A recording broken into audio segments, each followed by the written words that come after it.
एक दिन गौतम बुद्ध अपने शिष्यों के साथ एकदम शांत बैठे हुए थे। उन्हें इस प्रकार बैठे हुए देख शिष्य हुए कि कहीं वह अस्वस्थ तो नहीं है। एक शिष्य ने उनसे पूछा कि आज वह मौन क्यों बैठे हैं। चिंतितया शिष्यों से कोई गलती हो गई है। इसी बीच एक अन्य शिष्य ने पूछा कि क्या वह अस्वस्थ हैं, पर बुद्ध मौन रहे। तभी कुछ दूर खड़ा व्यक्ति जोर से चिल्लाया, आज मुझे सभा में बैठने की अनुमति क्यों नहीं दी गई है।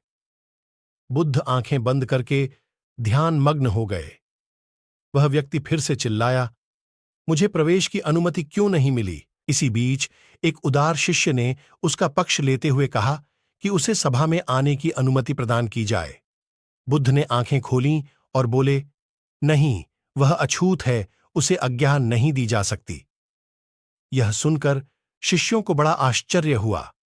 बुद्ध उनके मन का भाव समझ गए और बोले, हां, वह अछूत है। इस पर कई शिष्य बोले, हमारे आश्रम में जात पात का कोई भेद ही नहीं, फिर वह अछूत कैसे हो गया। तब बुद्ध ने समझाया, आज वह क्रोधित होकर आया है। क्रोध से जीवन की एकाग्रता भंग होती है। क्रोधी व्यक्ति प्राय मानसिक हिंसा कर बैठता है, इसलिए जब तक वह क्रोध में रहता है तब तक अछूत होता है। इसलिए उसे कुछ समय एकांत में खड़े रहना चाहिए। क्रोधित शिष्य भी बुद्ध की बातें सुन रहा था। पश्चाताप की अग्नि में तपकर वह समझ चुका था कि अहिंसा ही मनुष्य का महान कर्तव्य व परम धर्म है।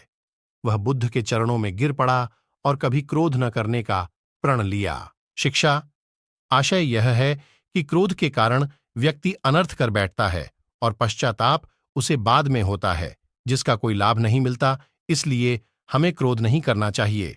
असल मायने में क्रोधित व्यक्ति अछूत हो जाता है और उसे अकेला छोड़ देना चाहिए।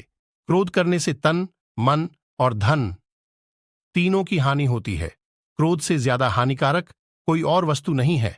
इसी तरह वीडियो देखने के लिए हमारे चैनल को सब्सक्राइब करें और लाइक और कमेंट जरूर करें। नमो बुद्धाय।